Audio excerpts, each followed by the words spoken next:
ಪಟ್ಟಣದ ಬಾಲಕಿಯರ ಸರ್ಕಾರಿ ಪದವಿ ಪೂರ್ವ ಕಾಲೇಜಿನಲ್ಲಿ ಪ್ರಥಮ ಹಾಗೂ ದ್ವಿತೀಯ ಪಿಯು ವಾಣಿಜ್ಯ ವಿಭಾಗದ ವಿದ್ಯಾರ್ಥಿಗಳು ಆಹಾರ ಮೇಳ ಆಯೋಜಿಸಿದ್ರು. ಕಾಲೇಜು ಅಭಿವೃದ್ಧಿ ಸಮಿತಿ ಉಪಾಧ್ಯಕ್ಷ ಎಚ್ಎಸ್ ಮಂಜುಶೆಟ್ಟಿಗೌಡ ಕಾರ್ಯಕ್ರಮ ಉದ್ಘಾಟಿಸಿ ಮಾತನಾಡಿದರು. ವಿದ್ಯಾರ್ಥಿಗಳು ವ್ಯಾಪಾರ ಕೌಶಲ್ಯ ಕಲಿತು ಮುಂದಿನ ದಿನಗಳಲ್ಲಿ ಸ್ವಉದ್ಯೋಗ ಕೈಗೊಳ್ಳಲು ಇಂತಹ ಕಾರ್ಯಕ್ರಮಗಳು ನೆರವಾಗಲಿದೆ ಎಂದರು.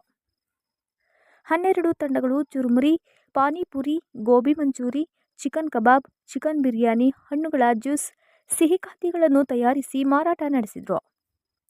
ಎಲ್ಲಾ ತಂಡಗಳು ತಾವು ಹೂಡಿದ ಬಂಡವಾಳಕ್ಕಿಂತ ಹೆಚ್ಚಿನ ಲಾಭ ಗಳಿಕೆ ಮಾಡಿದರು. ಸಿಡಿಸಿ ಸದಸ್ಯರಾದ ಮಂಜು ಮೋಹನ್, ಗಾಯತ್ರಿ, ಮಹೇಶ್ವರಿ, ಪ್ರಾಂಶುಪಾಲ ಕೆಬಿ ಅನಂತರಾಜ್, ಹಿರಿಯ ಉಪನ್ಯಾಸಕ ಬಿಪಿ ಬಸವರಾಜ್, ಉಪಪ್ರಾಂಶುಪಾಲ ಬೋರಣ್ಣಗೌಡ ಉಪಸ್ಥಿತರಿದ್ದರು. ನ್ಯೂಸ್ 5 ರವಿ ದುಮ್ಮಿ. ನೀವೆಲ್ಲರೂ ಕೂಡ ಒಂದು ಸ್ವಾವಲಂಬಿಯಾಗಿ ಜೀವನಗಳನ್ನ ಮಾಡಬೇಕು. ಹೆಣ್ಮಕ್ಳು ನಾವು ಯಾರಿಗೂ ಕೂಡ ಡಿಪೆಂಡ್ ಆಗಬಾರ್ದು. ಯಾವುದೇ ಕೂಡ ನಾವು ಕೆಲಸ ಸಿಗಲಿಲ್ಲ ಅಂತ ಮನೇಲಿ ಕೂರಬಾರ್ದು.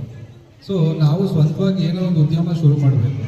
ನಾವೆಲ್ಲರೂ ಕೂಡ ಒಂದು ಉತ್ತಮವಾದ ಒಳ್ಳೆಯ ಉದ್ಯಮ ಶುರು ಮಾಡಬೇಕಾದ್ರೆ ನಮಗೆ ನೀವೇನು ಈ ಕಾಲೇಜಲ್ಲಿ ಕಲಿತಾ ಇದ್ರಿ, ಆಹಾರ ಮೇಳ ಕಾರ್ಯಕ್ರಮಗಳು, ಇಂಥ ಕಾರ್ಯಕ್ರಮಗಳು ಹಲವಾರು ಆಗಬೇಕು. ಈಗೇನಪ್ಪ ಅಂದರೆ ನೀವೆಲ್ಲೋ ಹೋಗಿ ಕೆಲಸ ಮಾಡೋದಕ್ಕಿಂತ ನೀವೇ ಒಂದು ಸ್ವಂತ ಉದ್ಯಮವನ್ನು ಶುರು ಮಾಡಿ ಒಂದು 100 ಜನಕ್ಕೆ ಕೆಲಸ ಕೊಟ್ಟಾಗ ಆಗ ಎಲ್ಲ ನಿಮ್ಮ 100 ಜನಕ್ಕೆ ಕೂಡ ನಿಮ್ಮನ್ನು ನೆನಪಿಸ್ಕೋತಾರೆ.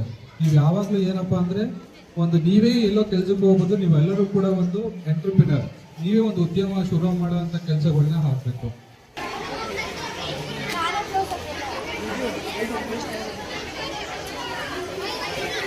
Yes.